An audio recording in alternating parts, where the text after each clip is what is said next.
ನೋಡಿ ನಾವುಗಳು ಯಾವಾಗಲೂ ಹೇಳ್ತೀವಿ ಹೊಸಬರಿಗೆ ನಾವು ಅವಕಾಶಗಳನ್ನ ಕೊಡಬೇಕು. ನಮ್ಮ ಇಂಡಸ್ಟ್ರಿನಲ್ಲಿ ಯಾರು ನನಗೆ ಮಾತಾಡ್ತಾ ಇದ್ರು, ಸರ್ ದರ್ಶನ್ಗೆ ಯಾಕೆ ಬೈತೀರಾ ಸರ್, ಇರೋದು 4 ಜನ ಹೀರೋಗಳು, ನೀವು ಅವ್ರಿಗೂ ಬೈದ್ಬಿಟ್ರೆ ಒಬ್ಬರು ಮಿಸ್ಸಾರ ಇನ್ನು 3 ಜನ ಇರ್ತಾರಂತ.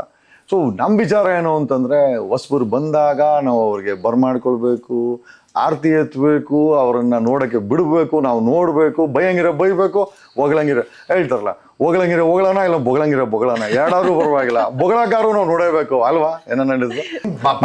ಪ್ರತಿಯೊಂದು ಅಲ್ಲಲ್ಲ ಪದೇ ಹೇಳ್ತಾ ಇರೋದು ನಾನು ಕೇಳಿ ಏನ್ ಪ್ರಾಜೆಕ್ಟ್ ಮಾಡ್ತೀರಾ ಅದೇ ನನ್ನ ಆಸೆ ಇತ್ತು. ನಾನು ಅದನ್ನ ಹೇಳಿದ್ರೆ 100 ಕೋಟಿ ಪ್ರಾಜೆಕ್ಟ್ ಕೇಳ್ತಾರೆ, ನೀವು ಮಾಡ್ತೀರೇನ್ರಿ ಅದನ್ನ? ಸರ್ ನಾನು ಅವ್ರ ಜೊತೆ ಪ್ರೊಡ್ಯೂಸ್ ಮಾಡ್ಬೇಕು ಅಂತ ಹೇಳಿಲ್ಲ, ಅವ್ರನ್ನ ಮೀಟ್ ಮಾಡೋದೇ ಒಂದು ದೊಡ್ಡ ಇದು ನನಗೆ. ಓಕೆ ಏನೋ ದರ್ಶನ ಅಲ್ಲಿ ಕೂತ್ಕೊಂಡು ನಿನ್ನ ದರ್ಶನ ಅವನು ಇಲ್ಲಿಂದ ಮಾಡ್ಬೇಕು ಅಂತ ಅನ್ಕೊಂಡು ಈಗ ಅವ್ರ ಬಗ್ಗೆ ನೀವೇನು ನಾನು ಹೇಳಿದ್ನಲ್ಲ ಅಷ್ಟೇ ಸಾಕು. ನೀವು ಅದ್ರ ಬಗ್ಗೆ ಏನು ಕಮೆಂಟ್ ಬೇಡ ಅಂತೀರಾ? ಬೇಡ ಸರ್.